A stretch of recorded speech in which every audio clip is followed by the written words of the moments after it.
organized the third semester students, transferring knowledge to the first semester students. This is the thing which should always happen. This is where the maximum transfer happens. Okay, when the seniors set a path for juniors to follow, and this is how the events to be conducted. Still a long way to go. Okay, so Vishnu, I think how many participants are there? Organized the third semester students, transferring knowledge to the first semester student. Vishnu, this is the I'm audible thing which should always happen.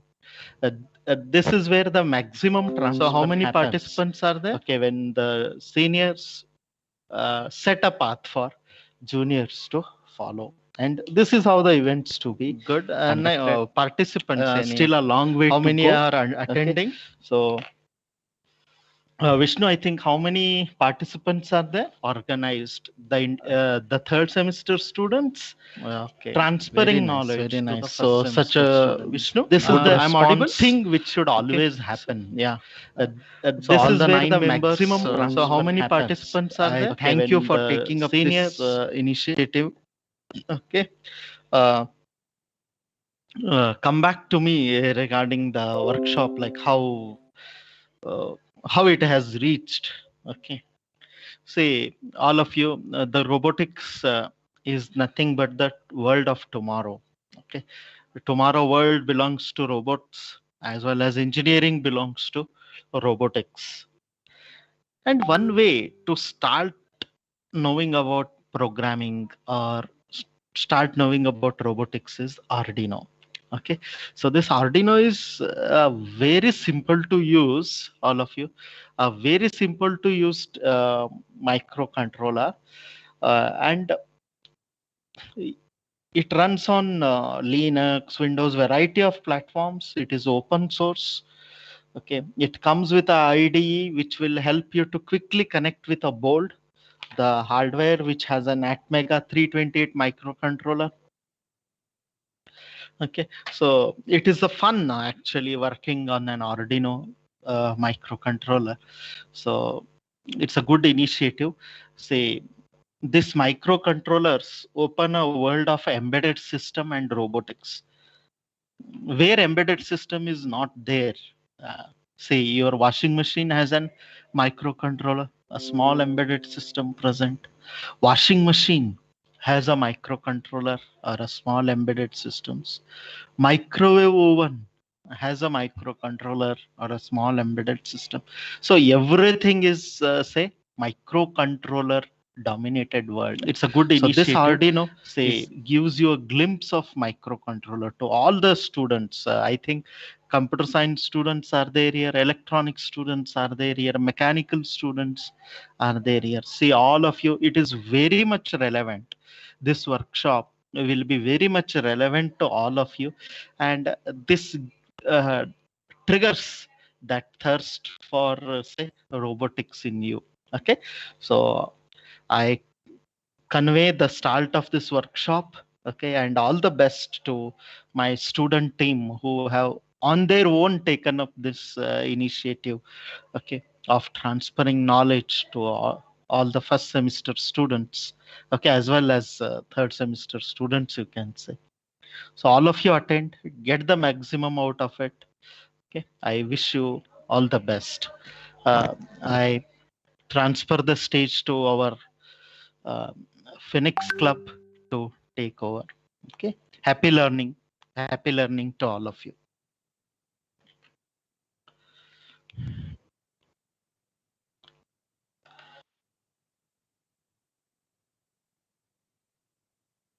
Thank you, Vishnu. And thank you so much, sir, for your kind and motivational words. We'll do our best to convey the knowledge that we have to our juniors and our fellow mates. So before we begin today's session, I'd like to welcome you all to the 2 days workshop of Step into Arduino. Today is the day 1. And before we head into the actual stuff, I'll just be introducing on what we'll be doing for the next 2 days, for today and tomorrow's session, what we'll be doing. So we'll begin with understanding what robotics is and we'll see some of its applications. And then we'll step into electronics. We'll start with electronic components, and then we'll further move on to understand what is an integrated circuit. And from there, we'll take into what is a microcontroller and microprocessor. Then further, we'll introduce what is Arduino and types of Arduino. And one of the types of Arduino, which is the Arduino Uno, we'll be explaining that in the detail. The parts of the board and everything, we'll be covering that. So today's day one session is purely electronics, majority of it. So tomorrow we'll be stepping into programming, how to program a robot. We'll start with the introduction to embedded C, and then we'll move on to introduction to Arduino IDE, and we'll start with the software, which is Tinkercad. And then from there, we'll take up programming of LED and DC motor, and we'll start with the explanation of which is some of the important sensors like ultrasonic sensor, infrared sensors, and temperature sensor. And we'll be seeing how to program each of the sensors using the software. And then before concluding tomorrow's day two workshop, we'll be doing a major project of line follower robot. We'll be seeing how to program it, how to connect it. So it'll be an interesting project. We've been very when we did this, we were very excited to learn about line follower robot and everything. So hopefully even you guys will really enjoy this session. So with that, I'll start with today's topic, my topic. Please just wait a second. I'll share my screen.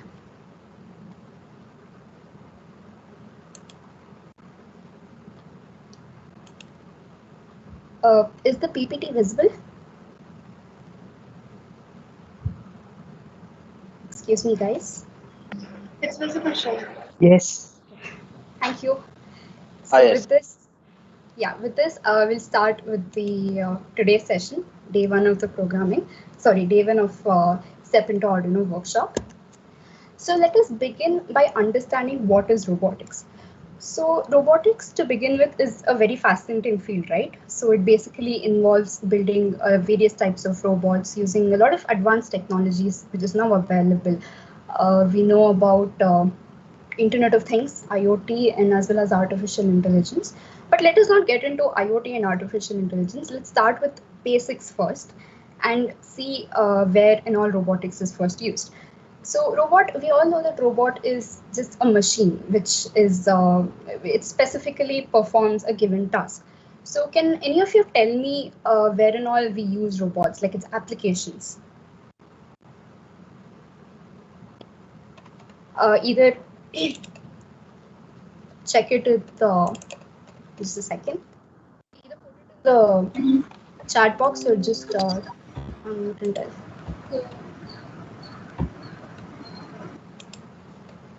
Guys, any of you? We use robotics in a lot of areas, right? Yes. Okay, just give any example of where you might have seen a robot, like where you've seen an application of robot. Automobile manufacturing. Automobile manufacturing. Yeah, that's an excellent example. Anybody else? Any other example? Okay. UAVs. Okay, yeah. So yeah, those are great examples. So to continue with that, some of the applications here is where else robotics can be used. One of the applications of where we can use is outer space exploration. So why exactly is it that we use robots when it comes to outer space? Why not humans? Like, I mean, yeah, humans are also, they go into space and they explore a lot of stuff, but isn't it easier for us to send robots over there? Because, you know, we don't have to worry about the safety of a robot as much as we need to worry about humans. You know, it will save life if it comes to a robot. So, and as well as when it comes to humans, there are basic commodities that we also need to take into consideration, like the eating or sleeping habits of a human. So when they're in space, these activities to be performed over there are quite, we need to make sure that there are all availabilities for these kind of activities too, right? But when it comes to a robot, it doesn't have to have such kind of, it doesn't require all of these activities, right? It doesn't exactly work that way. So it's much cheaper to send a robot into space than compared to humans. Another application of robotics is in military. So in military, it is mainly used. It could be used for surveillance. It could be fit with cameras to check where where is the enemy territory, and other stuff like neutralizing an explosive device, like diffusion of bomb. So as such, and as well as sniper detection. So there are various applications of robotics that can be used in military. So that's one of the things. So it's not just these, there's so many other applications which we can get into. So we'll start with that. Now, since we're talking about robotics, it's a very interesting thing about robotics is that it's an interdisciplinary field. So it basically, it requires the involvement of various branches of engineering and science, mainly electronics and even mechanical, as well as software engineering branches, which is your CS and IS branches. So to understand the involvement of each and every field in a robot, let's take an example of a humanoid robot. So how many of you, like, it's very fascinating, right, to think about humanoid robot. It is so similar to a human body. Like it has, you can see in this picture, it has arms, it has legs. It resembles quite a bit to a human body, right? So this hardware part of robotics, a robot has a hardware part as well as a software part. So first thing is, let's see how a mechanical branch comes into picture. So these hardware parts, that is the arms and legs, you can see the metallic part or the fiber part of it. That part, that is what that is manufactured by the mechanical stream. So that's how they are involved.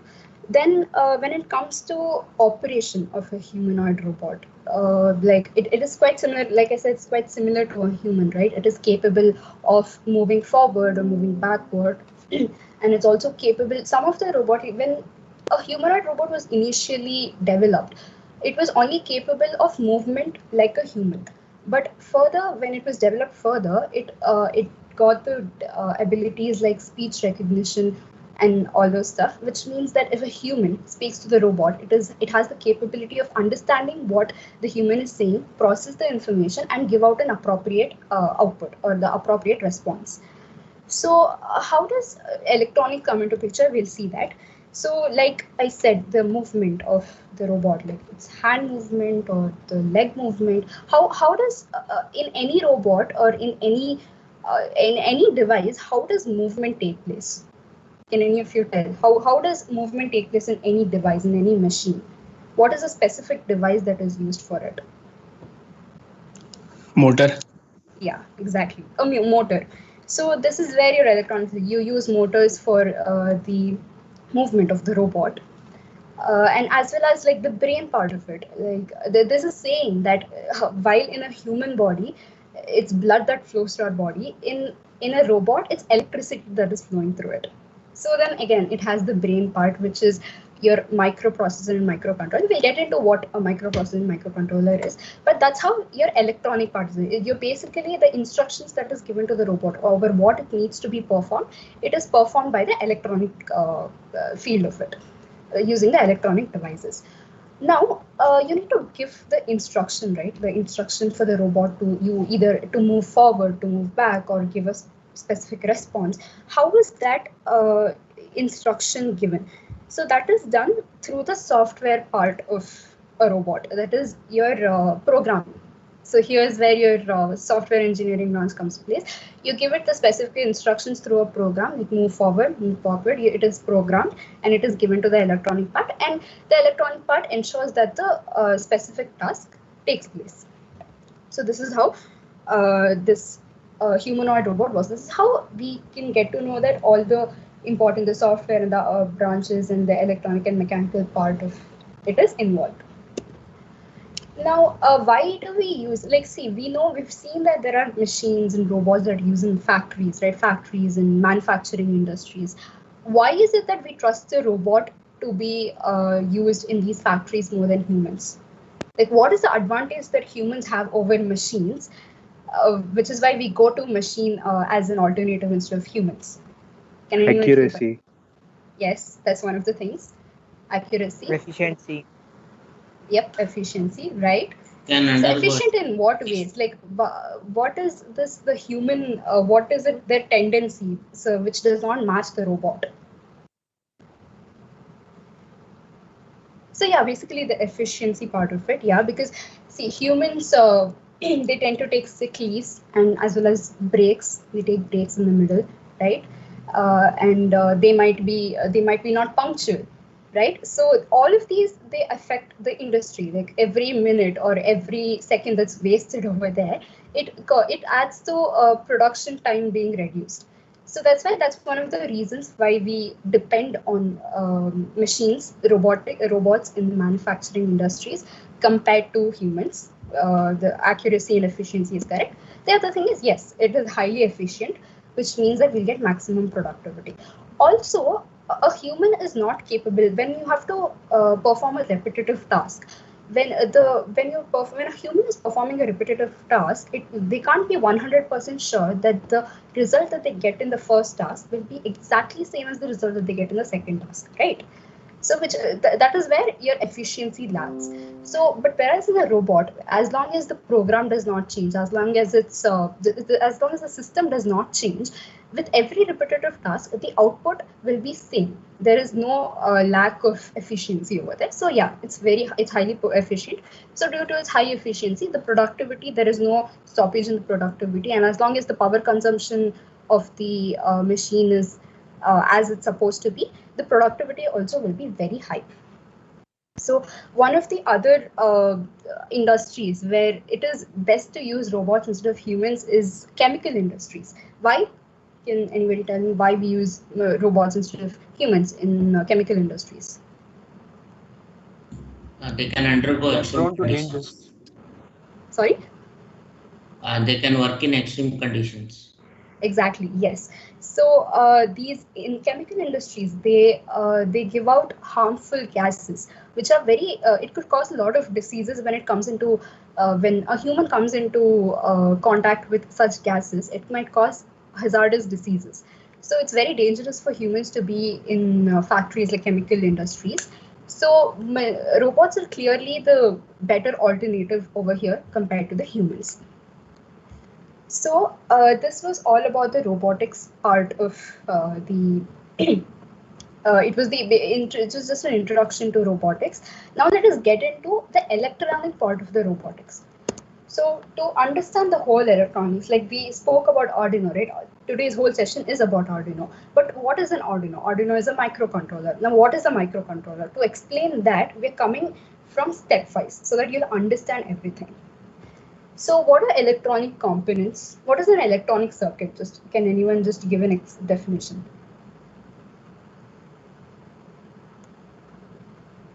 It's very hard to give out a definition for such a simple thing, right? We all have come across an electronic circuit, so we all know what an electronic circuit is. But when you have to define it, it gets very difficult. Yeah.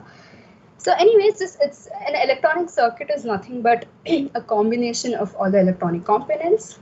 Here's an example of a simple electronic circuit, which is it just consists of your battery and a resistor. Now, what are this battery and the resistor that is present over here? These are the electronic components. So it consists these electronic components together, they make an electronic circuit. Now, there are two types of electronic components. Have any of you read about what are the types of electronic components? I mean, I'm sure we've all read about it, but it's simple things that we tend to forget it. So do any of you know what are the two types where every electronic component can be categorized into? Active and passive. Passive. Yes, exactly. Active and passive elements.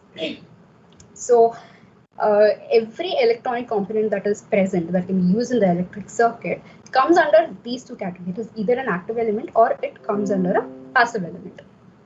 So let us first see what is an active component.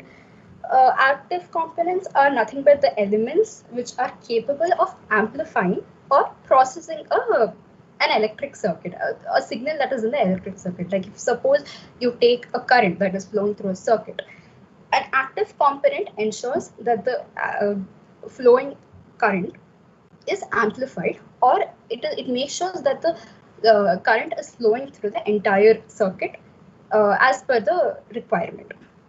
So in other words, it supplies energy or power to the circuit in the form of either voltage or current. They rely on the source, which is your voltage or the current. So one of the examples is your transistor. So what's a transistor? You might have studied about it in your first sem, I think, or even in your PUC 11th and 12th. Okay, what's a semiconductor?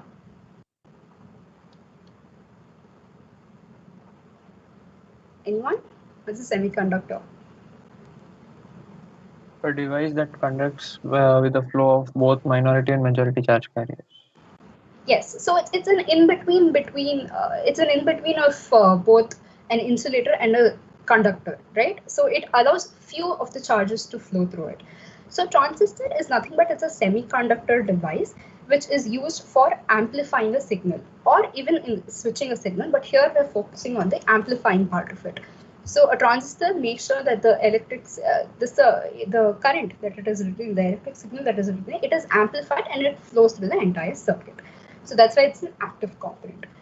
Whereas, have any of you come across this device that is next to the transistor? Any of you?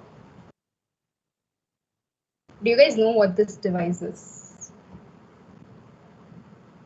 Okay, I'm sure most of you might not have come across this. It's called an SCR. It's a silicon controller rectifier. You'll come across this device when you get into your third sim. So for now, all you need to know is that this is a device that basically controls the current that is flowing through the circuit. So that's why this is an active component. So these are the few examples of an active component. Another one is amplifier, for obvious reasons, since it amplifies the signal that it's receiving, right? So this was all about your active components. Next, let's see what are passive components. So every passive component, there are three major passive components. Do any of you know what those three passive components are? You've used it in a lot of circuits, I think. I even showed you one basic circuit. One of the elements was there in that. Resistor? Yes. Resistor, capacitor, and inductor. Yeah, correct. Yes, right. So passive components are nothing but these are the elements which do not hold the property of amplification like it does with the active elements. So they cannot perform the process of amplification by themselves. But these passive elements, they can either hold or they can release the energy or power that is present in the circuit. So obviously one of the examples is your resistor. Resistor has two terminals right here, but these do not have any polarity. There's no positive or negative of the resistor. It does not consist of any polarity.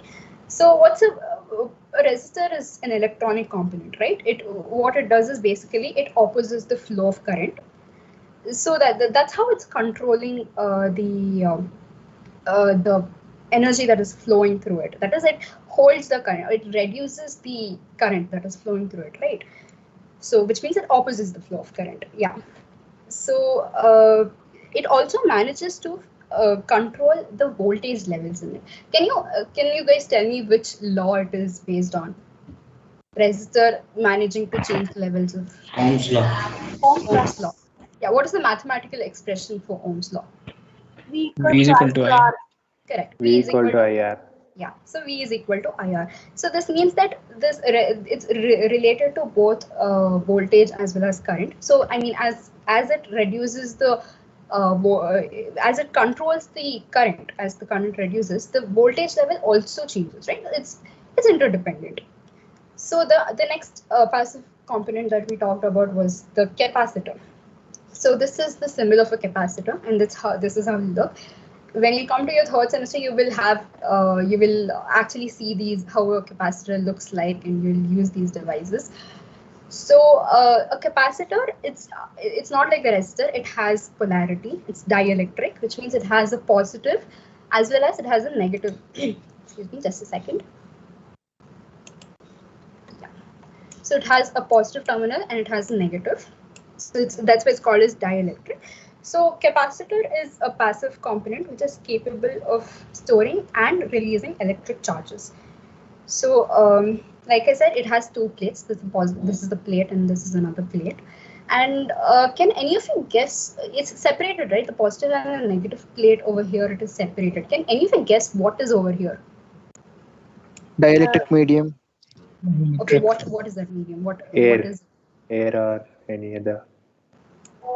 It's an insulator over here. I'm sorry, I can't write it. But yeah, it's an insulator over here. Why is it necessary? Because see, here there is positive charge over here. There's a positive plate over here. There is another plate over here. So it is necessary to keep them separate so that the charges do not, they don't intermix, and so that it doesn't cause a problem. So we need an an insulator over here. So, which is why, and like I said, it's a dielectric. This is a dielectric device. So another passive, like say, we know the basic passive components is a resistor, a capacitor, and an inductor. But there are so many other components that come under passive components. So that one of them is a diode. So it is also considered as a passive element since it is used as a switch. Your diodes, when you study about it, you will come across it's one of its applications as switching application. It has an anode and a cathode. And it is used for the purpose of switching. So that's how it controls the current flowing through it. So that is why it's considered as one of the passive components. So you guys understood, right? Like what is active and passive components. I mean, I know you guys have already, some of you might have already studied all of this, but I'm just explaining it again. It's clear, right? Yes. Yes. Good. Yes. Do any of you know what is a multimeter?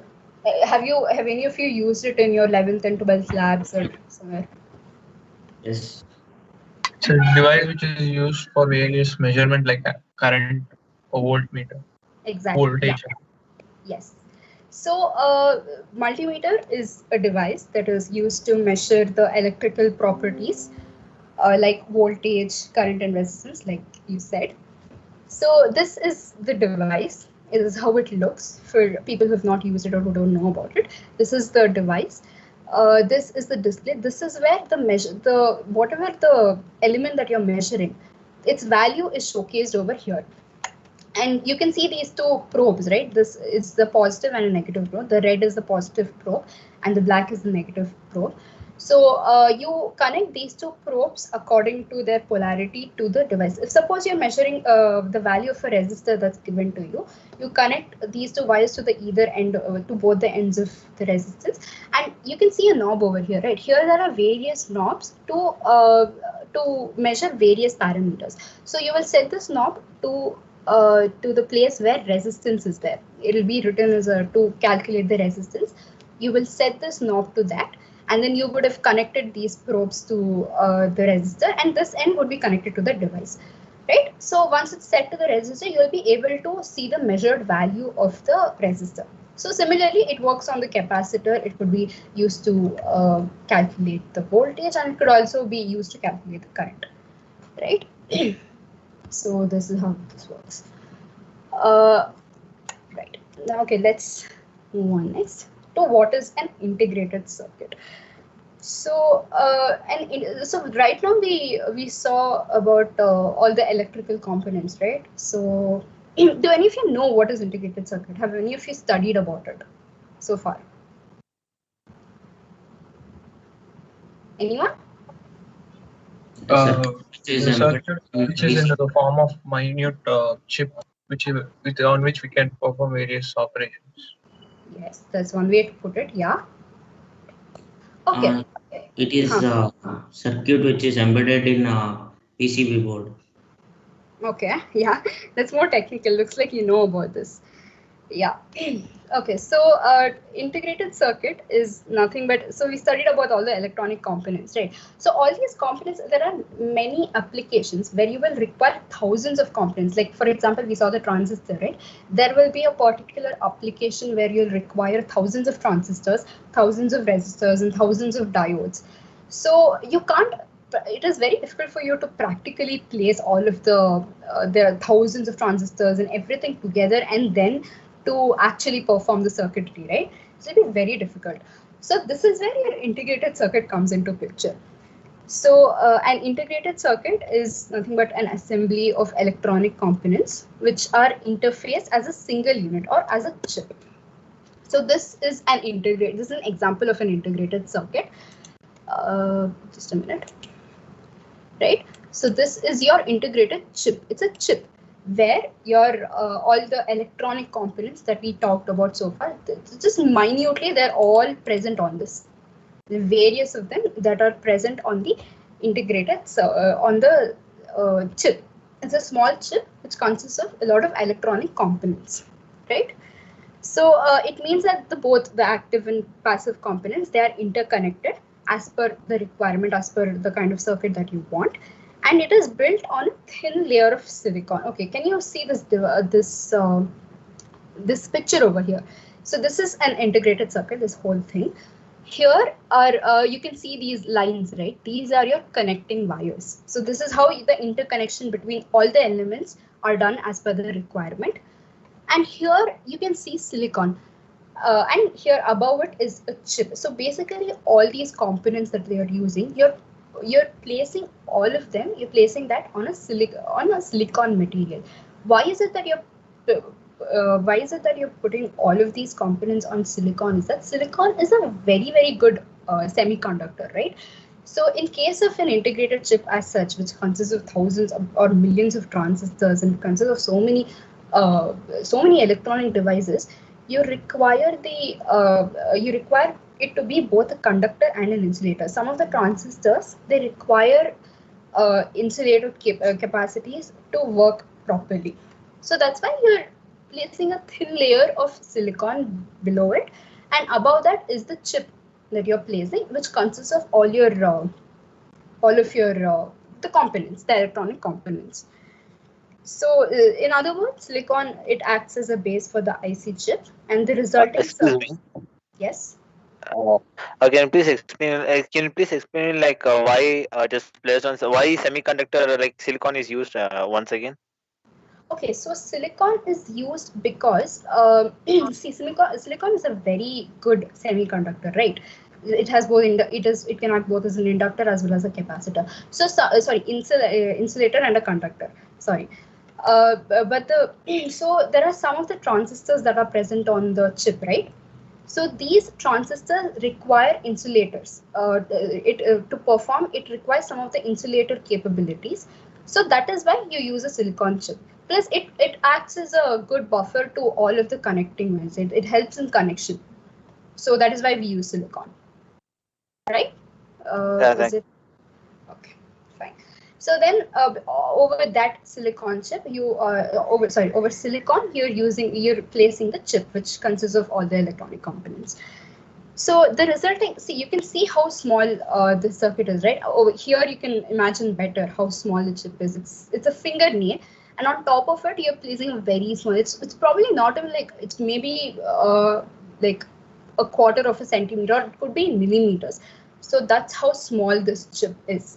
This is an integrated circuit, but this circuit consists of thousands of transistors, thousands of resistors, and all of those are interconnected so small. So imagine if the IC itself is this integrated, for short it is called as IC.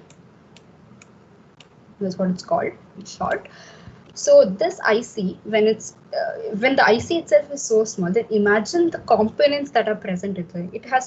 It literally has to be microscopic or even smaller size of that. So that's how small the components that are present inside the integrated circuits are, right? So this process of integration, why we do it, right? Like, what is the advantage of having a small circuit compared to a large circuit? It is so much more complicated, right? Then what is the use of having such a small circuit then?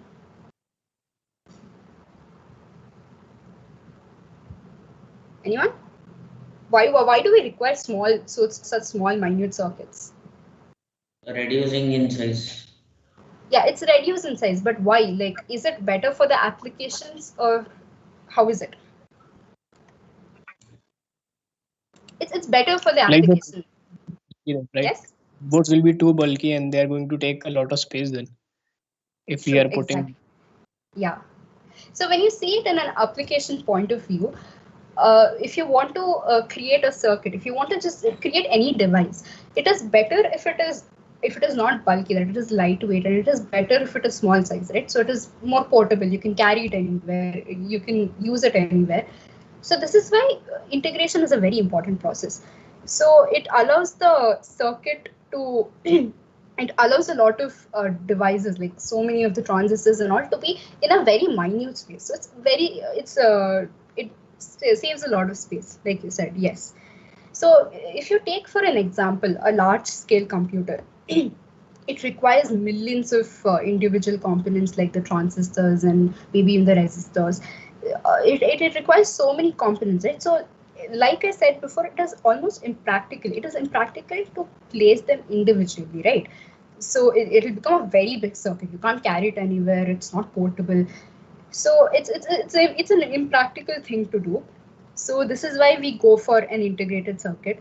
So it is designed to be very small, and therefore it saves a lot of space, like you said, and hence it's quite advantageous to use an IC like this, right? It's more advantageous if the size and all is very small. Okay, so a few other advantages of these ICs are it'll be low cost. Since if you look into productivity of an IC, it's very much it's in a lot of demand, right? You want ICs everywhere. You can't literally see a device that does not consist of an IC. So it's small, it's very small size. And its demand is very high. So the production is also it's mass production. So hence since it's mass production, the size is very small. The cost of this integrated circuit is also very low. Okay, due to the mass production and everything. And since the size, you can see that the size is reduced, right? It's very small. So larger the circuit, the power consumption will also be more. So if it is a small circuit, then what will happen to the power consumption? Will it be reduced or increased? Anyone? What will happen to the power consumption? If the circuit is very small, does it require more power or does it require less power? Less power. Yeah, exactly. Yeah. So the power consumption is low since it's a small size. And if there is a if you take a large scale computer, if you take a very large circuit which consists of a lot of components, and in case it breaks down, if something happens to it, it is very difficult for us to debug the entire thing, right? It is difficult for us to check where exactly the error is and to replace that specific component. So it's very time consuming. If in case of that happens, it will be very time consuming. You won't know which device to do. So obviously it will take time to check which device is actually in the fault and to replace it. So it's a lot of work and it takes a lot of time. But if you think that if the IC that you're using, if that is somehow it doesn't work, if it is at faulty, you can easily replace this IC. Since we know that the ICs, they cost less, since that is of low cost, it can be easily replaced. So instead of debugging the whole thing, you can't exactly debug this this integrated circuit, right? It is impossible to do that. So the easier alternative is to replace it. And since it's low cost, you don't have to worry about a lot of parameters over here also. So due to the circuit, the ICs, they've been developing for a long time now. So, and as every year passes by, the technology, it's developing in vast measures. So now, due to recent technologies, very high complex circuitries can also be easily implanted on these minute circuits. So it's very advantageous. So in one of the applications, I'll give you one of the example of the application of aircraft. Why do you think it is important for us to use ICs in aircraft? Why not use a large circuit? Instead of using a large circuit, why should we use an IC when it comes to aircraft applications?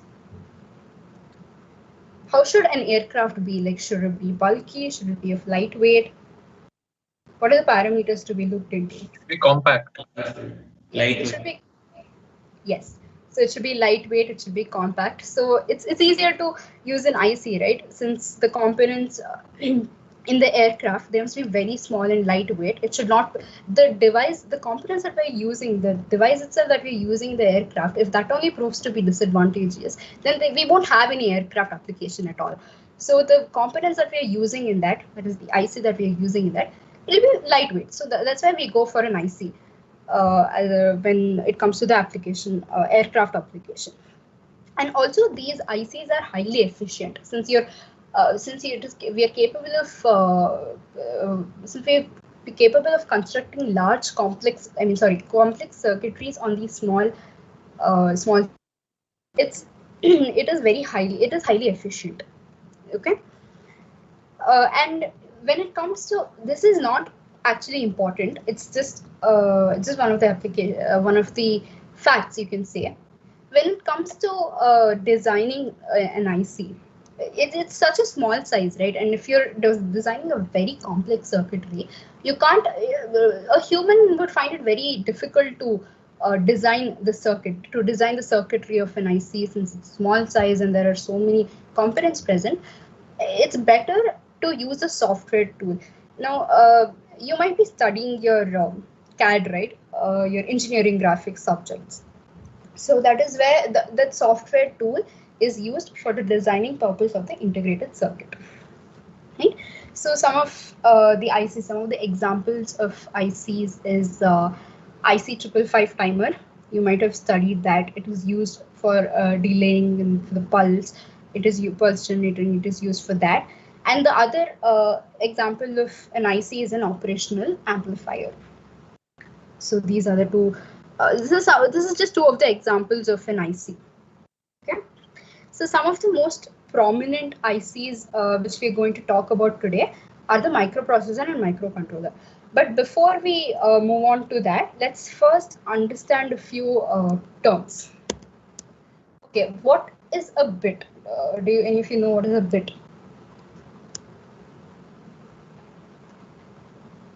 Anyone?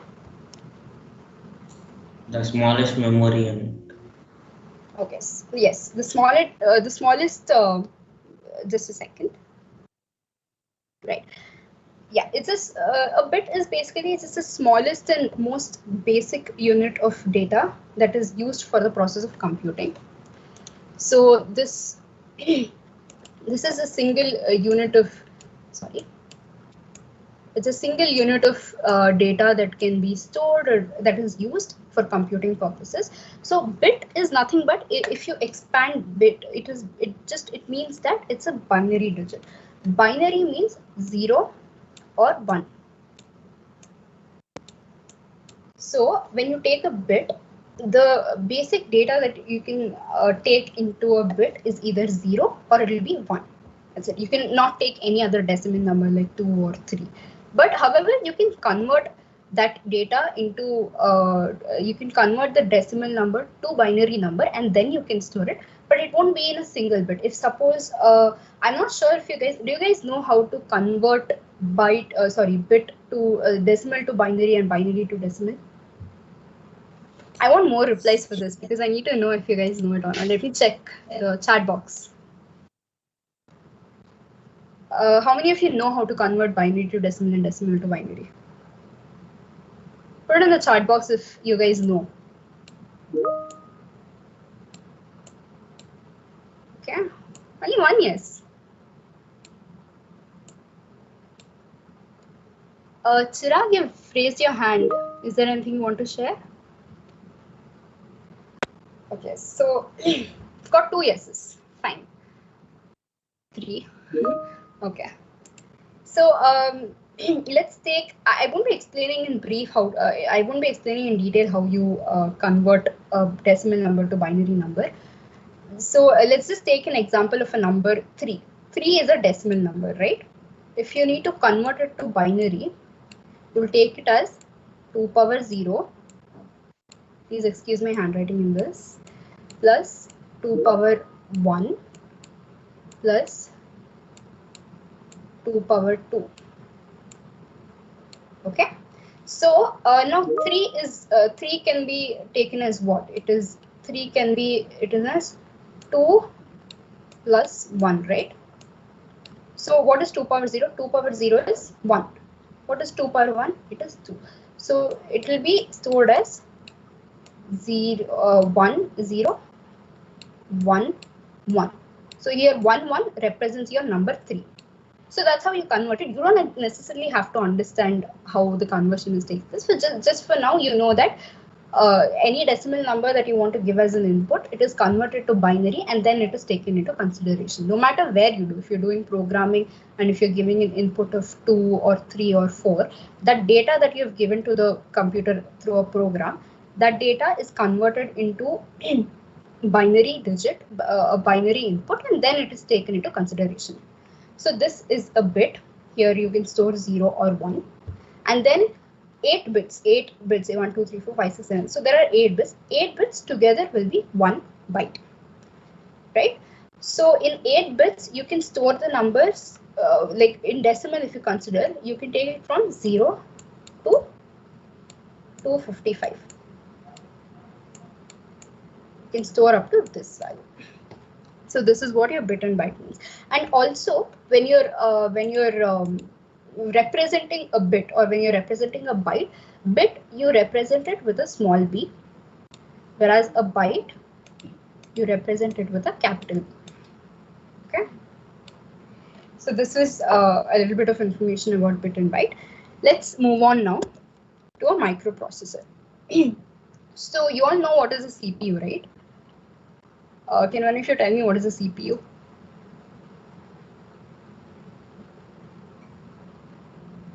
Okay, what is the full form of CPU? Central processing unit. Yeah, it's a central processing unit. So your CPU, it consists of your arithmetic and logic unit, your control unit, and as well as your memory unit, right? When you look at it, I'm sure all of you would have seen the block diagram of a CPU. Try to recall that. So there you will get in the block diagram, you can see that ALU operations are performed in the processor, in the CPU, as well as there's a memory unit and there's a control unit. Now, so that's what a CPU is. Now, where is CPU used? CPUs are used in computers, right, on desktops. But you can't always carry a desktop with you. It's not compatible, right? The CPU in itself is a huge device. Apart from that, there's the desktop that you need to carry, and there's a mouse. So you can't practically carry the device around everywhere, right? So what do you think is present inside your PCs or laptops or smartphones? It is also your PC is it works exactly like a desktop, right? It's exactly the working is exactly similar, but the physically it looks different. So what is it that's present in the laptop which is not present in the desktop? Additionally, it has CPU, but in laptops, the replacement for CPU is the microprocessor over here. So a microprocessor is nothing but a central processing unit, but it is placed on a single integrated circuit. Let me show you. So we studied we learned what is ICs, right? So ICs is where you put all the electronic components, whatever device that you're using, you'll put that on a single IC and on a single chip, and that will be your IC. Now, when it comes to microprocessor, what you're doing is you're taking all the millions of components. So in a CPU, when you speak electronically, your CPU consists of millions of transistors and millions of other electronic components as well. Transistor is just one example. There are so many electronic components that are present. That's the reason it's very huge. But the whole CPU, if you convert it into an IC, it will be so much easier to place it in any device that you're using it in, right? So here is where we are using the microprocessor. So it combines it. It basically contains your ALU, that is your arithmetic, logic, and unit, and control unit, and your memory unit. All these three things are present on the IC. This IC you can see, right? So whatever the operation, whatever the component that is present in the CPU, the same thing is present on your IC. In this IC. So this IC is nothing but your microprocessor. So this microprocessor, it performs your arithmetic and logic units, and some of the common operations that you might have done is your addition and subtraction, Any of those. It could be either transferring a data from one memory to another memory. When you're programming, you take, for example, you take there is a variable x, you store the value, any value, suppose take example 10, you're storing the value of 10 in variable x, but now you want to move the data which is present in variable x to variable y. So that is also one of the operations that can be performed, and as well as the logical operations. Or you can compare two numbers. You've given one x values 2, y value is 5, and you're checking which is lower or which is the higher value, or you're checking if it is equal or not. So these kind of operations can be easily performed in your ALU unit, right? So a microprocessor, it's a programmable IC. So we know that the program is a set of instructions, right? So we provide this microprocessor with the set of instructions, that is, we provide it with a program, and the program makes sure that the microprocessor performs the required task. So like I said, the components here are your ALU memory and your control unit, which is all placed on the single IC. So here is the block diagram of your microprocessor. So this is just for a while, just don't see this input output device in the memory unit. Just look into this. This is your microprocessor. It consists of the ALU, like we talked, unit, control unit, and a register array. Do any of you know what is a register? Like, have you any of you studied what a register is? It is a storage device, right? Or is it Yes. used to store? Yeah, it's a register array means it's basically a storage device. You're correct. Yes. So the memory, we talked about microprocessor having ALU, control unit, and memory, right? So the memory part over here is nothing but the register. This is your memory part. Okay. So the data that is to be given to the ALU, like take for example your addition of 2 plus 5. So the input that you're giving, through a program itself. You're giving the data of 2 and 5. That you're giving the input through a program. But and the data 2 and 5, after converting it to binary digits, because no microprocessor, microcontroller will take the input as a decimal. You will give the input as a decimal itself, but when the microprocessor is taking that input in, it is converted to a binary digit, and then it is taken into consideration. So this 2 and 5, after it's converted to binary, this is stored in the register array. The input is given to the register array, and when it is time for the ALU to perform the operation, suppose take these numbers 2 and 5, it needs to be added. So adding is the operation over here. So this input, which is stored in the register array, is given to the ALU through the control unit. Your control unit consists of these what is it? It's called buses, which is naturally it's just a line through which you can it's a lane through which you can pass out the data, through which you can give the data. So this is your control unit. It basically connects your ALU as well as the register. So the data, the input is given to your ALU, the operation is performed, and hence you will get the output. So this microprocessor, so this is the register. Here is the register. Here is the storage device. Okay, so the flow of instruction and the data through this system, it's managed through this control unit. That is how it's done. So these microprocessors, these are not standalone devices. See, suppose if you want to connect an input and an output device, this microprocessor does not have any peripherals. Peripherals are like the ports that is used to connect the input and output device. It does not have any of this. So if you want to connect an input device or an output device, you need to additionally externally you need to give those ports, and through that you need to convert your devices, your input or output device. That's how you do it. So it's not a standalone device, because this internally alone it won't work by itself. So it needs an input device, but it doesn't have the ports for it. So you need to externally connect the input device, the output device, as well as your memory unit. So the program that we've written, right? Take for example the program that we've written to add two numbers. That program, the program also has a bit of memory. Once you write the program, you save the program, right? But that program, once it's saved, it is not in the memory of a microprocessor. Here it is not there, but it is over here. So you need to externally connect the memory unit to the microprocessor. This is where your program is stored, and additional data. See, here you're giving about 2 and 5 as the data you're giving. But if you need to give another additional data, like suppose if the size of this register array, think it is 8 bits. Okay, but you want to give the data close to 16 bits. If you want to give the data as 16 bits, then you can't store it just over here. So you will choose the data, additional data that is to be given to the microprocessor is given through the memory unit here. So all of these are externally connected. None of these are present internally in the microprocessor. That is why it is not called as a standalone device. Okay. So now, where and all, let's look into the application of a microprocessor. Sorry? Can you explain this once more? Which part? The microprocessor? No, the standalone part.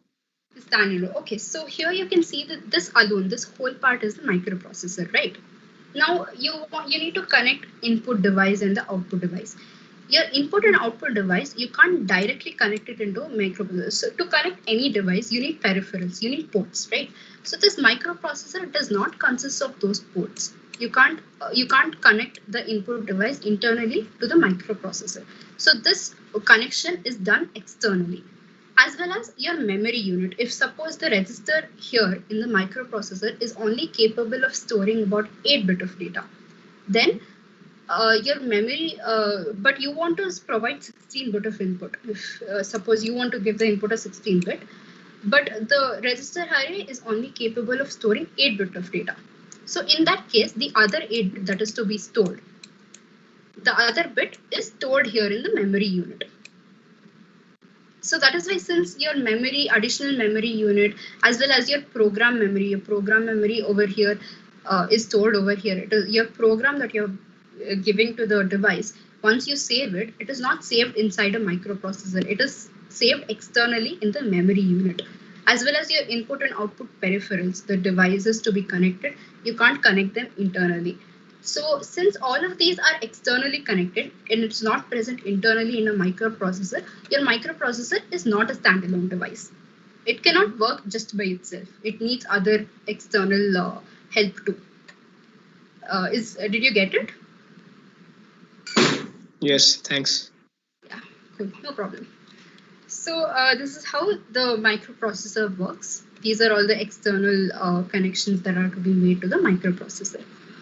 Now, so these microprocessors mainly, like we discussed, why we need a microprocessor is for your PCs and laptops.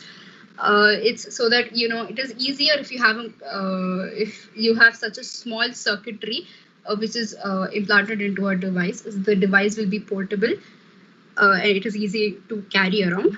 So that's why instead of a CPU, you're using this microprocessor. And the other part is one of the other examples for this is it can be seen in the application of traffic light control and signals. And the other one is a smartphone. Your smartphone is also quite similar to your PC, right? It can do quite a lot of applications that your PC can do. So that device also makes use of the microprocessor. So this is all about the microprocessor. And due to advances in the IC technology recently, a lot of complex circuitries can be produced, right? So a lot of them can be manufactured. So this is also an IC. So basically what it is that we're saying is, when this microprocessor was first invented, it was about, it was over here. It was the first microprocessor was your 4004 microprocessor. Just a second. Is your 4004 microprocessor. Why was it called as 4004 means? It was because this there was only 4 bit of data that could be saved in your register array. So when this 4004 microprocessor, which was like the first microprocessor that was present, that could store only 4 bit of data in the register array. So and later, as the IC technology developed and they could incorporate much complex circuitries into the much complex circuitries into the ICs. They recently, the most used now, which is mostly used, is your 8085 microprocessor. So this 8085 microprocessor is capable of storing 64-bit of data. So the register array that is present in your microprocessor, the register array, can now store about 64-bit of data in the microprocessor instead of just 4-bit. So that's how much the IC technology has evolved. It's evolved is what I'm trying to say. So yeah, this is the basic block diagram of the microprocessor. We understood why it is called, but why it is not a standalone device. It's the input and output, the peripherals, the ports are connected externally to the microprocessor, and so is the additional memory unit that is required. So all of this is additionally externally connected to the microprocessor, and hence it's not a standalone device. Now let us move on to understand what a microcontroller is. Microcontroller is like an extension of microprocessor. Whereas in your microprocessor, it was the CPU on the integrated circuit. It's just the CPU, right? But here it is your entire computer system on the microcontroller. Let me explain to you how. So this is how a microcontroller looks like. It's a basic microcontroller. 8051 is the most studied and most used, one of the most used microcontrollers, which we are using quite often. So like I said, the microcontroller is nothing but like a small computer on an IC. It's called as system on chip. It's mostly called as system on chip because like I said, it's basically a small computer on the chip. Okay, so here we take on the it's a small computer on the chip. So on this IC, in addition to here, let me show you the block diagram to understand better. So while CPU is just the microprocessor part, in addition to the CPU part, this microcontroller consists of your memory part as well as your input-output ports, all internally within the microcontroller. But in the microprocessor, it was just the CPU, and your memory as well as your input-output port was to be given externally to it through you had to make external peripherals or the external ports to give the connection to the processor. But whereas your microcontroller consists entirely of your memory, your basic CPU, of course, but additionally it consists of your memory as well as your input-output ports. So you don't actually have to connect a lot of devices externally to the microcontroller, since it already consists of this. So so your RAM and ROM, here your ROM is nothing but your program memory. Like I said, when you give a program, when you write a program and when you save the program, that program is saved in your ROM. That's the memory place where your program is saved. And when it comes to data memory, the additional data that you're supposed to give to the processor, which you want to give, that data memory is in the RAM.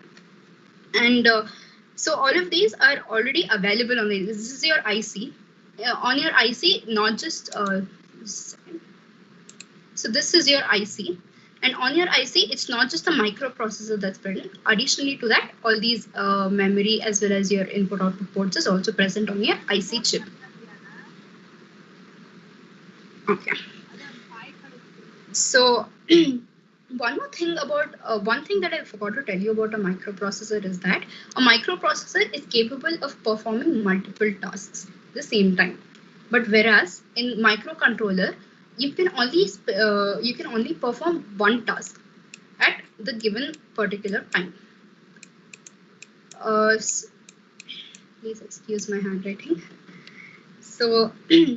So a microcontroller is used to perform a specific task at one time. So only after the operation is performed and terminated, if you want to change the program and make the microcontroller work for a different application, only then you can do it. You have to change the entire program and you have to connect the microcontroller according to it. And then you will be able to perform a completely different task as to what you've done before. So why, since you're performing only one task, it's called as an embedded system. I'm writing in short. It's not the short form for it, but I'm not able to write the whole word, so I'm writing it as ES. ES is nothing but an embedded system. So microcontrollers use embedded systems. So embedded systems, in a simpler way, if you want me to explain, it is a system which is dedicated to perform a specific task. It can only perform one task. You can't program it to perform multiple tasks at the same time. It basically can only perform only one task. So that's what it is. So like we understood that the CPU, this microprocessor, has input and output ports, which is connected to the IC already consists of all of this. So nothing is, you don't necessarily have to provide anything externally. All of this is already present on the IC. Did you guys understand the difference between the microprocessor and the microcontroller? The key differences. Guys? So like microcontroller is like it supports microprocessor for input and output tasks. Yes, so it's microcontroller is basically an extension of micro. See, in a microcontroller, let me show you just a second. See, this is your microcontroller, right? You don't, here there are some of the connections, peripheral connections, right? Here, none of these peripherals are used for input output. Okay, so you can't connect an input or an output device directly into this IC. But whereas when you come to a microcontroller, here you can see this, just a minute. You can see these pins, right? These small pins. Yeah. So these pins, a few of these pins is dedicated to your input and output. So, Okay. but these kind of pins, this input output port is not present in the microprocessor, whereas it is present in the microcontroller. So if you want to connect an input or an output device, you connect it into a connecting wire, and that connecting wire is directly given to this. But in microprocessor, that is not the case. So that's the difference. So hence, so hence this is all connected internally, whereas in the microprocessor it's connected externally. So to look into some of the applications of microcontroller, it is used in automobiles, like in cars. So in cars, how exactly it is used is that there's one specific task to be performed. Take one microcontroller. So this one microcontroller is assigned the task to check for the temperature of the engine. So one of these is used to make sure that your engine temperature is in the acceptable range, to make sure that if in case it rises, then obviously the engine might lead to bursting of it. So to avoid all of that, there's this one particular microcontroller that is assigned to check the temperature range of the engine. So that is the only task that is assigned to this. So this microcontroller, it will not check into any other function. It doesn't look for an auto lock system, or it doesn't look for any other activity in the car. It will only take care of the temperature of the engine. So that is one microcontroller. Take another microcontroller, and this microcontroller is assigned to look after the auto lock system in the car. So this microcontroller, it will take care of the auto lock system in your car, and it does not perform any other activity. This microcontroller only looks after this specific task.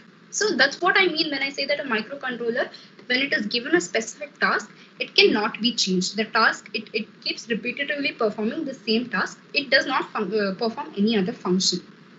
So like this only, so one microcontroller for the temperature check, one of them for auto lock system. So like this only, there are about 150 or more, 150 plus microcontrollers that are used in your automobiles, in your car. So that's how much, that's how many functions that are there that can be easily taken care of by the microcontroller. So that's one of the examples. But other than that, your microcontroller, it is used every day in your everyday activities, in your home appliances also. There's so many examples that you can be using. It can be used in a in an oven. It can be used in a microwave, as well as in your washing machine. Let me tell you how exactly it is used in a washing machine. So your washing machine consists of a motor, right? It consists of a motor, right? So that motor, what it does is it spins and it moves on a specific speed.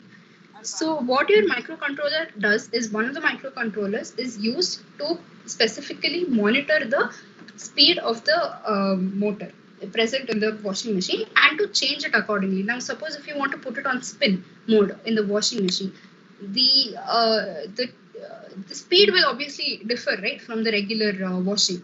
So when you put it on spin, the microcontroller ensures that the acceptable speed is achieved, and it takes care of that part.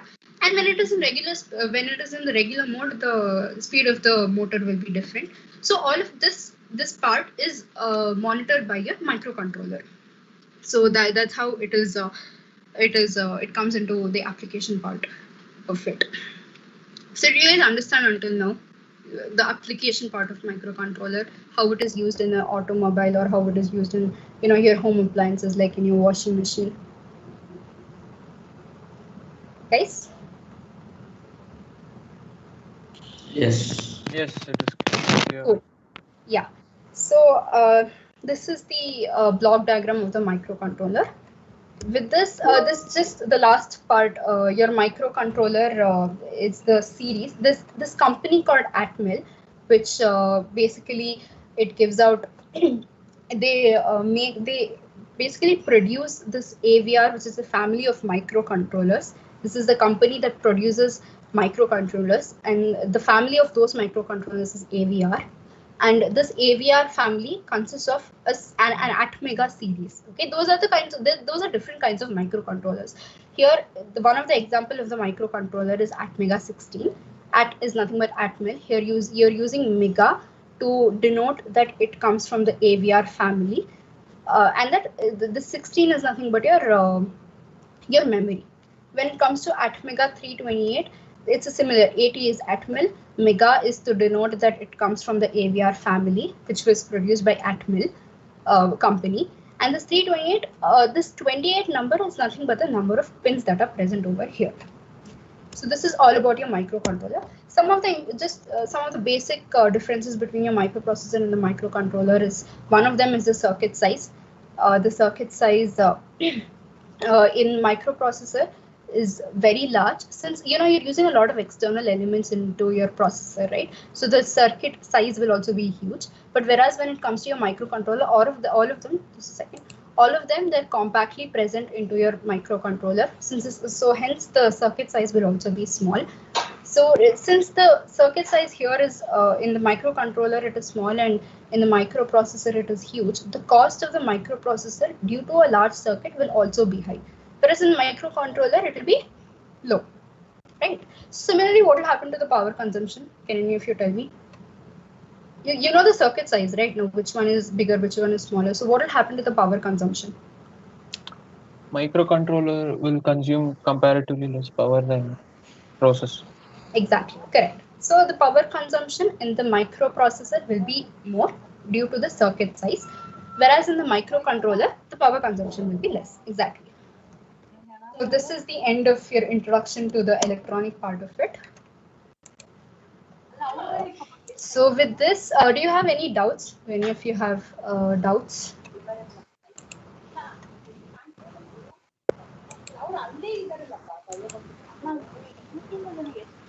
Okay, so if there's no other doubts, Vishnu? Yeah, so do we go with the break or no?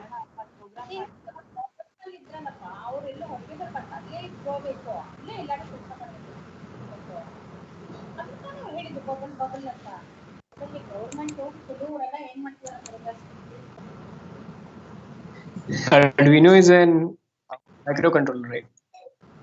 Sorry? Arduino is a microcontroller, right? Yes, so Arduino is a microcontroller which you will be further studying. So basically we learned all this to go step by step so that you'll understand exactly what is there inside the Arduino. Arduino is a microcontroller, yeah.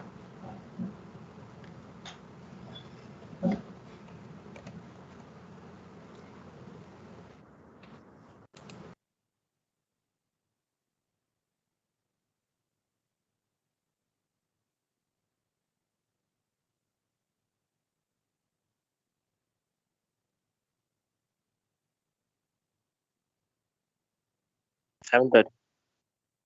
7:30. Okay. Okay.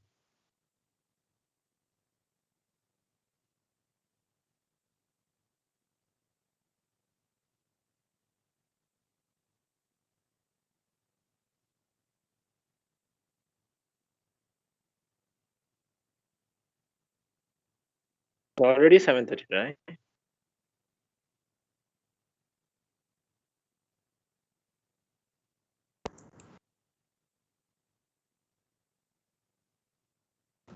It's 7:23 now, so you guys have around 7 minutes break. So after that, you can come join the next session.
Yeah. Any doubts from the previous session? Yeah, okay. You guys have doubt like why we are learning this electronics part and everything, because like we can directly jump onto the coding part, but the main thing is like if you are building any project, if you are doing any project, it's very important and very necessary step to know about what are the electronics and what the components you are to choose. So this is why we are focusing on electronics more. Later you can learn on coding also. Tomorrow entire session will be on coding and building the project and building how to build up components. And the main thing is like finally we are building a line for a robot. Like whatever the knowledge you guys have with this workshop, and we are going to build how the line follower robot exactly works and what is the principle behind it. Can I start the session?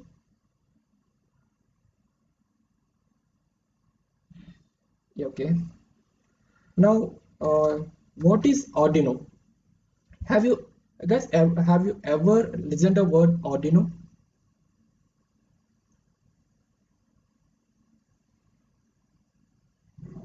No. Okay. Anybody says like just guess what is Arduino, because this is electronics. Mainly we are teaching electronics, so it will be like somewhat boring. So let's make this session more interesting by interacting. Yeah, it's online. I can understand. If it's offline, you can get it. You can see the what is Arduino board by hand and you can program. But it's online where we focus on simulation and PPT, and the main thing is like interaction. Okay. Guess what is Arduino?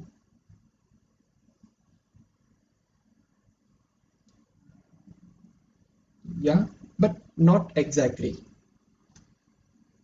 Because when you come to the robotics side, when you come to the IoT, all the things, projects, main thing you listen is like Arduino, Raspberry Pi, mainly two things.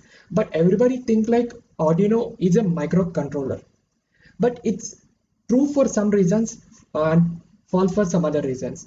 Let's go ahead and have a tour of Arduino. First thing, agenda of the session, what is Arduino and what are the types of Arduino? It's like first when you know what is Arduino and types, then we can go ahead for types of Arduino. Also in types of Arduino, you can know whenever you are doing some project, when I was doing different projects, you can easily know like which type of Arduino I have to select. Next thing, Arduino Uno, and this session mainly focused on Arduino Uno because it is very popular and commonly used among all the robotic projects. So let's go ahead. What is Arduino? Arduino is an open source platform building for electronics projects. It's a robotics projects. Everybody think like Arduino is a microcontroller. Yeah, it's microcontroller, but it's not exactly. What is Arduino? Arduino is a company name, a name of a company which make the boards, which uses Atmega microcontroller. It's just a board because every time if you are making something, if you're making electronics related stuff, we need to take a microcontroller, we need to take circuits, and we need to take a set of resistors. It's very hard to build that one from the scratch. But what Arduino does, it's a company, it provides us the already pre-built boards. We can just program and learn the embedded programming, which is what it's saying, concise, and which is make very easy by using inbuilt functions for building Arduino projects. As you guys know, if it start from the scratch using that microcontroller chip and everything, soldering, it take a lot of time. So Arduino company make us this job very easy. Another thing, here I'm seeing a term like open source platform. Can anybody say like what's open source platform?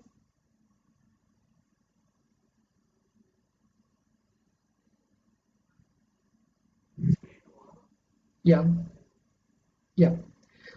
There are two types of platforms when you come to the software side. One is open source platform. One is closed source platform. Open source. First, just see the name. It's if it is entirely new, just see the name and try to correlate with what you know. Open source means it's open and source is open to everybody. If it's a platform, a platform which is source open to everybody. So means like it's open, you can access it for free. Whatever the things you can access is for free, and also your all the code they have written, it's open to everybody. You can use and you can also contribute to Arduino. This is what the Arduino is open source. And also main reason of main advantage of being open source is like free. Other thing, if any have security purpose, because now hackers are more. Hacking is, you can see like as a technology increase, hacking also increase. So if it is open source, so many cyber experts also come into the platform and they contribute to the open source, so that it is monitored by everybody. So make sure that there will be no backdoors to hack that one.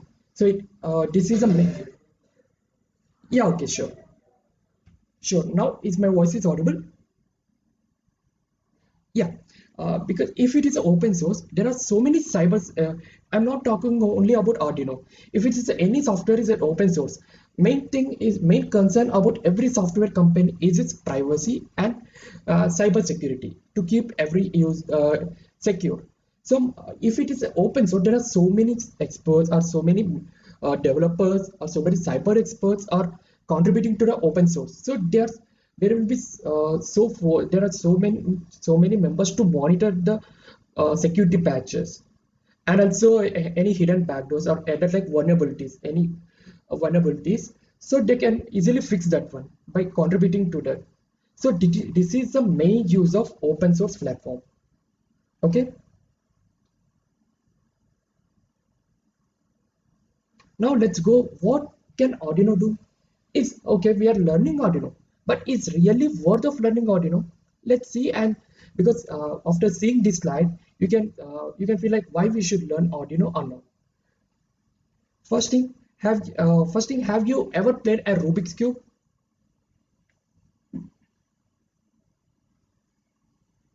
Yeah, Rubik's Cube. I think it will have some formula to solve that one. Based on the colors, you will solve that one using some formula. If we use some formula, it has some logic.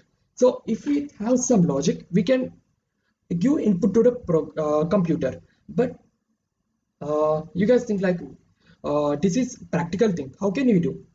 Yeah, but if it is a practical real life thing, we can include robotics and do some mechanical work and make that work using image processing. Like the robot can see what the image is happening, and this is the one which it is entirely programmed with Arduino. So it turning and seeing the image, and camera will see what is the colors, and this a movement of the mechanical part also is mainly focused on the formula, the logic.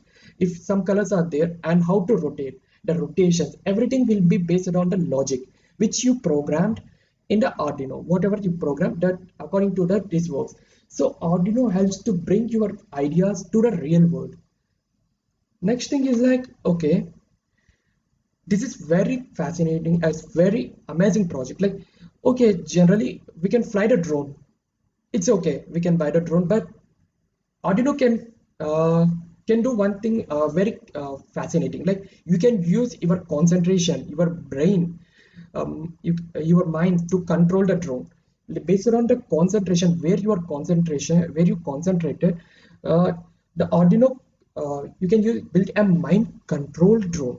Like based on your drone, like see the person, he's concentrating. Based on his concentration, the direction of the drone is changing. It is also all built on Arduino only.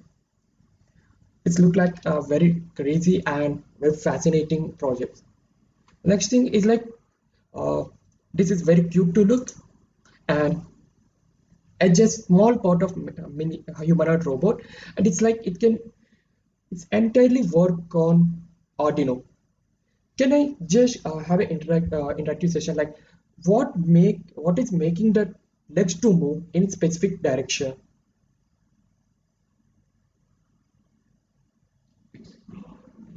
Yeah, program, like what is the equipment there? What is the equipment? Yeah, motor. Yeah, it's really a servo motor. Like servo motor is a motor which you can use for certain degree of rotation. Here, like when you see here, like it's moving at certain degrees. Normal motor will rotate for continuously, but here servo motor only rotates for some part. Only if you're not getting what is servo motor, no problem. Just if we will discuss it later also. Servo motor, just remember, it turns as we declare how many degrees it has to turn. We already declare, we will declare how much degree it should rotate in the code. That is why it's rotating, it's moving like that. Next thing, gesture. This is like you can do magic with gesture. Like when you based on the gesture or with your hand movement, you can control the robot. Like just imagine you're just moving your hand and taking directions. Like whatever the hand moves, and that is a signal, that is a gesture. It will be followed by the robot. And also this is like a robot arm, which is also made by Arduino only. And next thing, this is very interesting because now it's pandemic time. You have to make social distancing, but if you feel bored like playing online chess with your friend, what you do? And Arduino will give a solution, like connect through wireless, use IoT, and make real things happen. Just if you just like wirelessly, it will be using magnetic chessboard. It will wirelessly controls that one. Yeah, it's look amazing, right? So to do all these things, we need to know what is Arduino and what is happening. Now we have, now all you guys have the knowledge of what is a microcontroller and everything. Now it's time to learn Arduino to do this crazy stuff. Are you ready, guys? Yeah, okay. Now how Arduino works. Arduino, how Arduino works? It's mainly, there are two things. One is programmable board, okay, to connect to all the real things like motors, sensors, everything. But how to give these instructions to the further software? IDE, Arduino IDE. What can anybody say? What is the full form of IDE? IDE. Yeah, absolutely correct. Integrated Development Environment. That is a code editor or a code. You can code there what like instructions, and you can send through a Arduino board, and you can upload directly to the Arduino board. When whatever you're thinking in your mind, just represent in the form of code and use take all the necessary equipment and fix it to the programmable board and upload. Then amazing things happens. Microprocessor. As Shreya has already explained about microprocessor in detail, I don't want to go in deep. I just say like what is microprocessor with respect to Arduino. Microprocessor. Here as it's when I zoom here, it's like 8 mega 328p. It's written here. This is a microcontroller. In that there will be a microprocessor. Its microcontroller name is 8 mega 328p. This is a microcontroller which is placed in the Arduino Uno. Or what is it? It acts as a brain of the board. Whatever the things it has to process, everything comes here and process. Just when I compare this thing to the human brain, it processes the signals. Suppose if I see something, just imagine our eyes as a sensor, cameras, and whatever the thing it sees in the form of image, that will be processed by our brain and stores in the memory. Here also same thing. The brain microcontroller is a brain, and other components are camera. These all the things. Other sensor. It may be camera. It may be it may be normal camera. It may be different cameras. Night vision camera. There are so many things. But main thing is like where it's getting processed and where it's getting stored. It's microcontroller, the brain of the circuit board. Now let's hop into type of Arduino boards. Okay, we talk about Arduino boards, but for different purposes, there are different Arduino boards. First thing, Arduino Uno. Arduino Uno, as I said, like this session totally based around Arduino Uno only because it's a popular one and it is reliable to use. It has I will go depth into Arduino Uno once after completing of all types of Arduinos, and we can move ahead for like next time. Arduino Redboard. Arduino Redboard is very similar. Just look at Arduino Uno and just look at Arduino Redboard. It's like looking so similar, but what is the difference? Arduino Redboard and Arduino Uno has two major differences. One is just look at here the USB 2.0 and this is mini, but here it's a USB 2.0. So this is the main thing. If USB is changed, then the way of transmission also change. You have to transmit the data from the computer to the through USB. So if we change the way of transmission change, the protocol change, the web transmission protocol is just, it's a new word, but meaning is, guys, you guys already know. Protocol is just an instruction, the set of instruction. That's the thing. And Arduino Nano. Arduino Nano also uses Atmega 328 microcontroller. This is the Atmega 328, but the main difference is it is small in size. If it's small in size, the pins are reduced and it's very similar to Uno. Just like it is due to small, it is very reliable and very easy to use. Arduino Leonardo.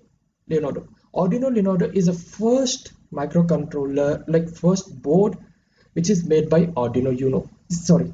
Arduino company. Arduino Mega. It's like it's looking when you look at the picture, it's looking too advanced. Like okay, but it also very similar to Arduino Uno. It has 16 megahertz of frequency. If you don't understand what is 16 megahertz, don't worry. In next slide, I will clearly explain what is 16 megahertz and what does it signify in that one. And main difference is like it has a different microcontroller, that is Atmega 2560. Okay, it's Atmega 2560 in Arduino Mega, and due to big size, if you want to store more memory, then Mega will help you a lot. Like it has more pins. More pins means you have more access to connect to other components, and also it has more memory to store. Means whatever if you give a big code, it can store. If the size of the code is very big, and it can store because it has more memory. If it has more memory, it can easily access that one. Now let's come. What is Arduino Uno and what's inside that? And I don't want to go that much deep in saying what is the each single part inside the PCB or board. Just whatever we need for programming, like whatever we need for construction of robot, I will say up to that. So you guys cannot because this is your first session for Arduino, so you guys will not be confused that much. So if you understand, if you guys have a good foundation, then you can go ahead and learn on your own. So that is a push we are giving. Okay, Arduino Uno. Okay, first thing here, as Shreya discussed, like what is microcontroller. This is a microcontroller. Inside microcontroller, this will be there. One CPU, RAM, flash memory, EEPROM, input output ports, and serial data interface. So can anybody, before going to the serial interface or input output, let's start with memory, because CPU is like for the processing, but whatever the data it process, suppose but it has to be stored, because once you uploaded the code into the Arduino Uno, it has to be used for other thing, if it's like if without connection of laptop. So that's why it has to store the code. So here I see that it is called something called RAM. Can anybody just give a brief definition about that one? What is RAM? Yeah, it's like very good. It's a random access memory. And what is that? What is that random access memory?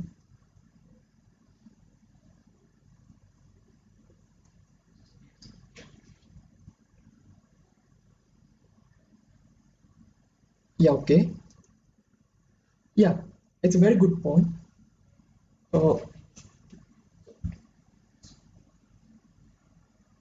yeah, it's perfect.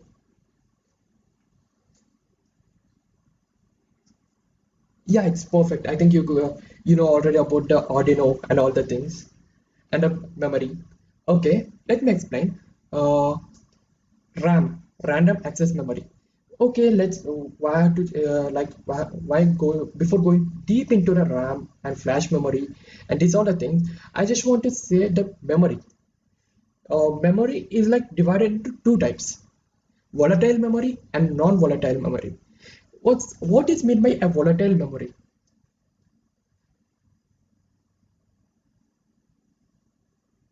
Anybody?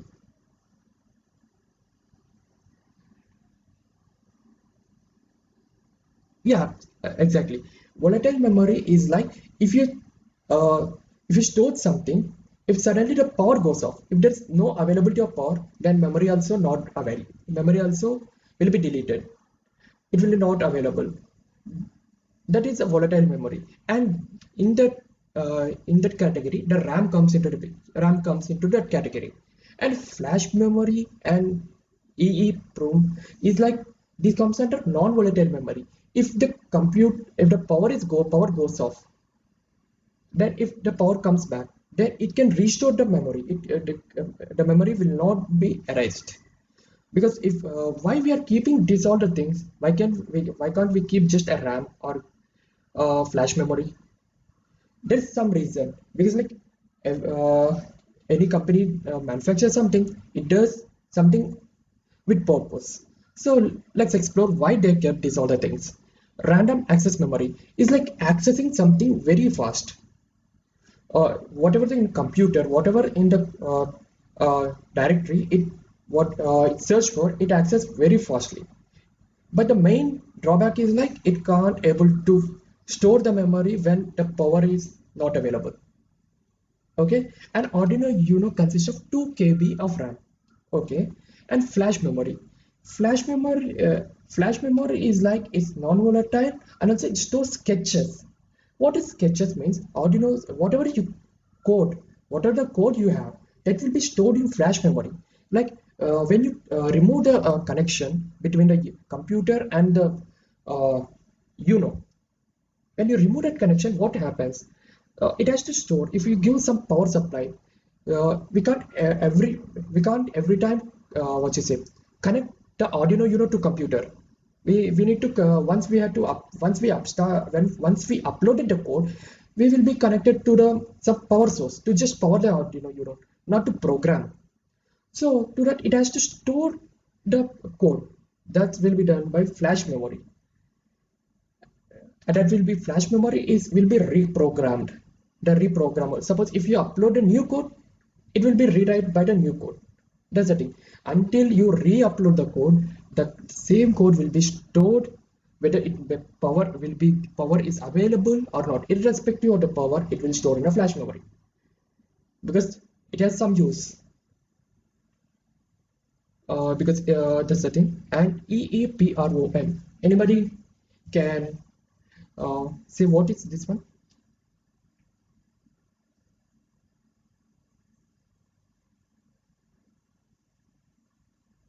Okay, the full form of this abbreviation is like electrically erasable pro. One minute. Before I want to say, like, I just need response from you guys. Any response?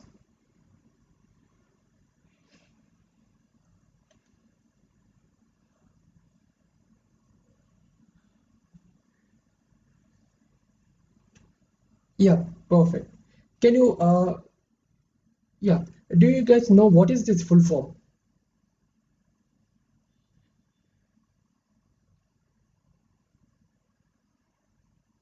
Yeah, it's perfect. And the name suggests, like I already said, like if you come across a new topic, just try to divide the words and understand. Electrically erasable. You can erase that memory by electrically by passing electric signals. And programmable read-only memory. It can be programmed and it is only read-only memory. means it's termed as permanent memory. Once the board at the time of board the program, and it is long time memory.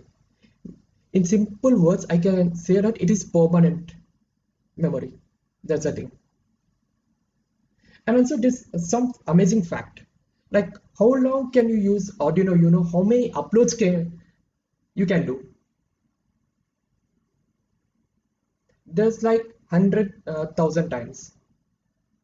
You can after 100,000 uploads, the Arduino Uno microcontroller will not that work, like it tears off, because like all the electronic components or the passive and active components will be coordinately working for the long time, and it has to store.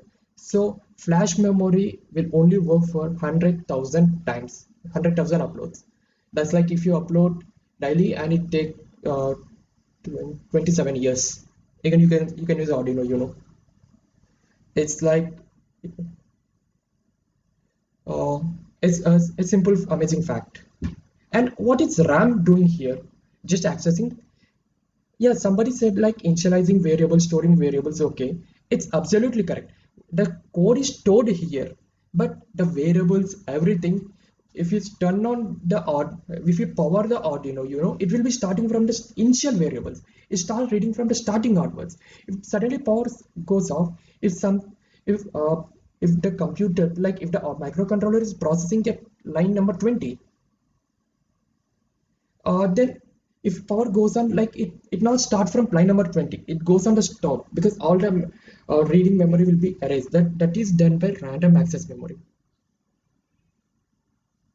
Okay, now let's come to UART.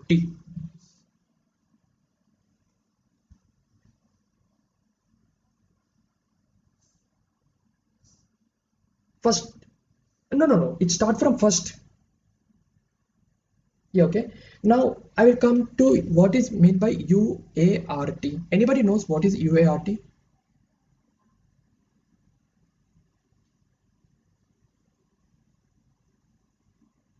It is universal asynchronous receiver transmitter. It's just like don't worry about the bigger name and bigger abbreviation. It's like just break down that one.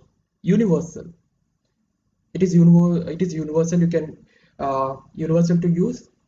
And first thing, asynchronous. Asynchronous is like it does not have external clock. Just now remember, it does not have external clock to know when you have to transfer that one.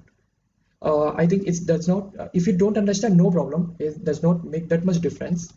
And receiver transmitter is for receiving and transmitting. What exactly is going to receive and transmit? That is data. So that is data, serial data interface. Anybody knows how many types of like communication are there? Just I will give one example, one of it, serial, and guess another thing.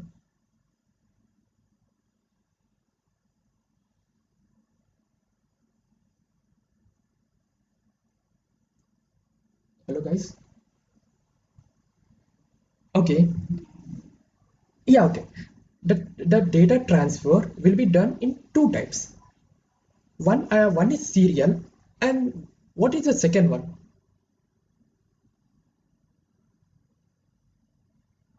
Yeah, absolutely correct. Serial and parallel data transmission. Serial transmission is like if you have just I don't want to include so much electronics here. Just come to real world. If you have so many n objects, you have n objects. You have to transfer from A to B, and there will be only one person. He carries and he drops at B, gives to the person at B. And similarly, one after other, he completes n objects. So if one object take 1 second, just like 1 second, and n objects take n seconds to transfer from point A to transfer from point A to point B, like giving from the person at A to B. Here, just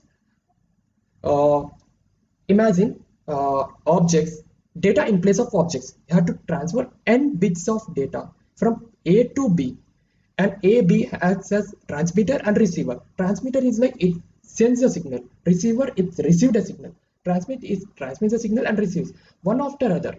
This is like serially transmitting of data.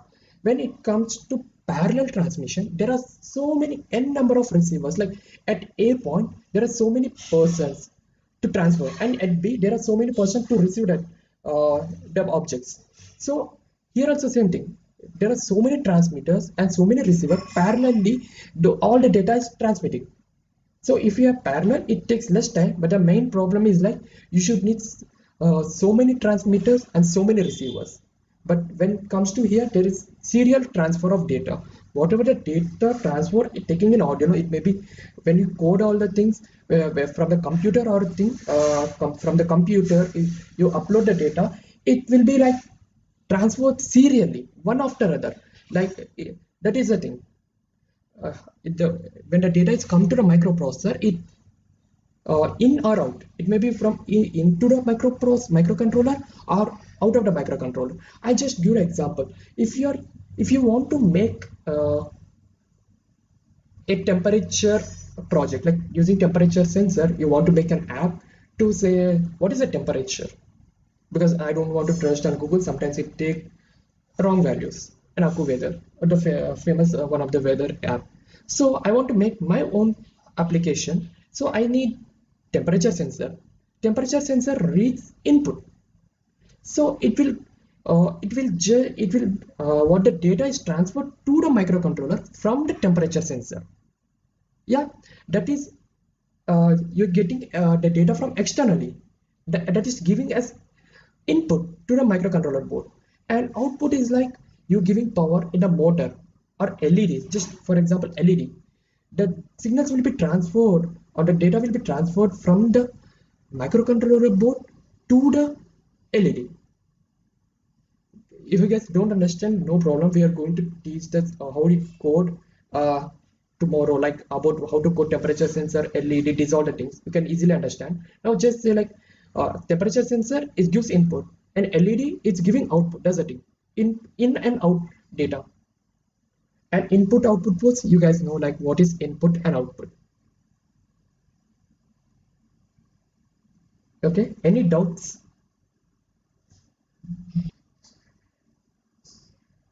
Yeah, sure. Serial, just keep in mind like serial data communication means serially, like one after other. Like if you have suppose you have n bits of data. Suppose just 1 minute, I will write here, it will be so much better. Give me 1 minute of time. Okay, if you have suppose I have n bits of data. Suppose this is 1, 2, 3 and so on, n bits, and this has to transfer from A and to the B. So this is transmitter. Just imagine this is transmitter and this is receiver. It has to it has to transmit the data from trans A to B. So to reach the B, first thing it starts from here. First it read first it read 1 bit, then next bit comes. So serially that data will be reading. First suppose just say I written in a reverse manner. 1 minute. This is 1, this is 2, this is 3, this is 4 and this is so on and so no confusion here. First thing, first bit, it comes here, it comes to receiver here B and it passes 1, it goes, it's read. Next thing, the 2 comes here and 2 passes. This is serially one after other the data is being read. And when you come to the when you come to the parallel transmission, suppose I have another types of transmission like parallel. Here we have 1, 2, 3, 4, 5. Just take 1, 2, 3, 4, 5 and A and B. There are so many members to transmit the data. Like here I can same amount of n data can transmit, it can be divided here and this will be transmitted to here parallelly. But in case of serial, only one transmitter and only one receiver. So this is a difference of serial and parallel communication. Have you got it? Yeah, okay, no problem. Okay guys, open for doubts, and from next thing onwards we will continue tomorrow. And after that, just we have just I will explain what is these things, because it's already 8. So let's continue tomorrow. Just I will say about these all the things how to use, and let's go into the programming using Tinkercad. You can simulate online, you can see the how it's really work, and finally what you learn, everything will just combine everything to the project line follow robot. Just automatically it follows the line. So we'll see of what's the physics behind it, and just try to relate that thing to code. Just what is the principle, and just we'll try to relate that, and we'll understand coding, and we'll let you guys to code, and we'll end the session. Any doubts?